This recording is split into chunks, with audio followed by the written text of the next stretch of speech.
All right, we are about to unpack a wild story. It involves a really shocking claim from a super prestigious university and how the whole thing just completely unraveled under the spotlight. And it all kicks off with one very specific and honestly very alarming number. 80.83%. Yeah, you heard that right. According to a brand new paper, supposedly from MIT's Sloan School of Management, that was the percentage of ransomware attacks driven by AI in 2024. I mean, with all the AI hype flying around, a number like that is just staggering. It suggests a total revolution in cybercrime is already here. So this paper was co-written with a security vendor called Safe Security, and it claimed that their, deep analysis revealed this alarming trend. And look, when a claim that big comes from a place like MIT, people listen. The world listens. But what if that claim is just completely and totally wrong? Yep, that's right. The actual verifiable number of attacks by AI-generated ransomware, it isn't 80-something%.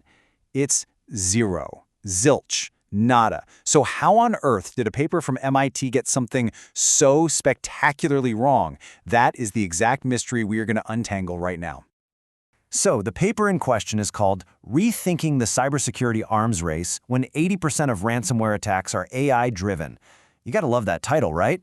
It was co-produced with Safe Security, and believe it or not, for months it was pushed as groundbreaking science. But yeah, not everyone was buying it. And that's where security researcher Kevin Beaumont comes in. He took one look at this paper and basically just sounded the alarm for everyone. His assessment? It was blunt, it was to the point. The paper is absolutely ridiculous, and its main claim is just not true. And how did he know? Well, because it's his job. He actively monitors these ransomware groups. Okay, so let's take a closer look at this so-called evidence. Because when researchers like Beaumont really started digging into the paper's citations and its claims, things went from just, questionable to downright bizarre. I mean, the errors here are just shockingly basic. First off, the paper claimed Emotet, a piece of malware that's been dead and gone for years, was AI-driven. Then it pointed to infamous 2017 attacks like WannaCry and NotPetya as examples of AI, which is, literally impossible given the timeline. It even referenced official government CISA reports that never, not even once, mentioned AI. The whole thing was just a house of cards. And that really is the million-dollar question, isn't it? How could a paper with so many fundamental errors get published by MIT? I mean, we're not talking about some random blog here.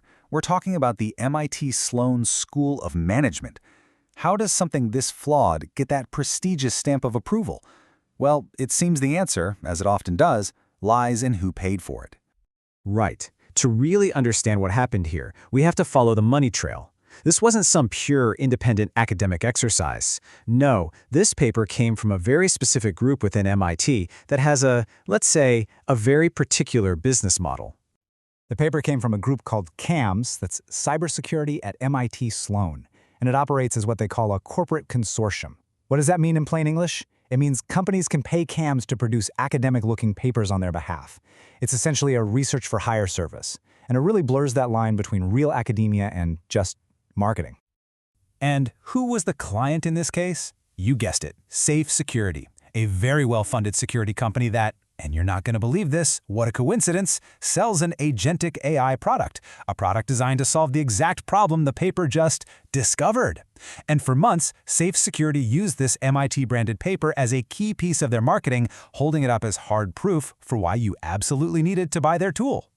And okay, this right here really gets to the heart of it. The paper's lead author, a guy named Michael Siegel, who's the director of CAMS at MIT, well, he also just happens to be on the advisory board for Safe Security. It is a textbook direct conflict of interest. The very same academic who's validating the problem is also advising the company that's selling the solution. Yikes. So, once Kevin Beaumont laid all of this out online, that house of cards didn't just wobble, it came crashing down. And it happened with, honestly, astonishing speed. Just look at this timeline. It shows you exactly how fast the damage control machine kicked into gear. Last Wednesday, Kevin Beaumont posts his critique online. Almost immediately after, the paper just vanishes from the MIT website. Poof!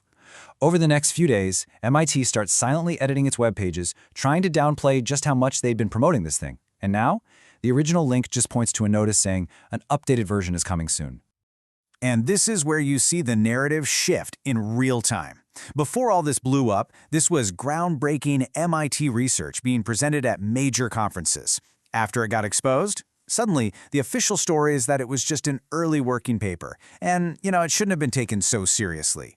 It is a classic case of trying to rewrite history once you've been caught. So you might be thinking, okay, why does one bad paper really matter in the grand scheme of things? Well, it matters because this isn't just about one piece of sloppy research. It's actually a perfect case study of several pretty worrying trends all colliding at once. Really, this whole story is a perfect storm.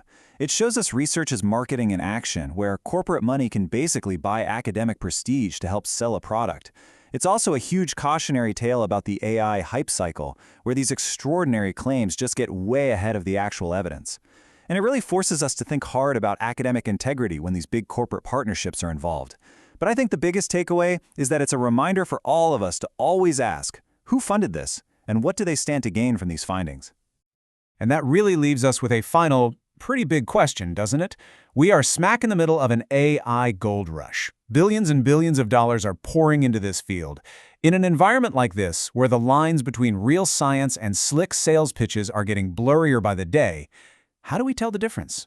How do we separate real, genuine research from just incredibly sophisticated marketing?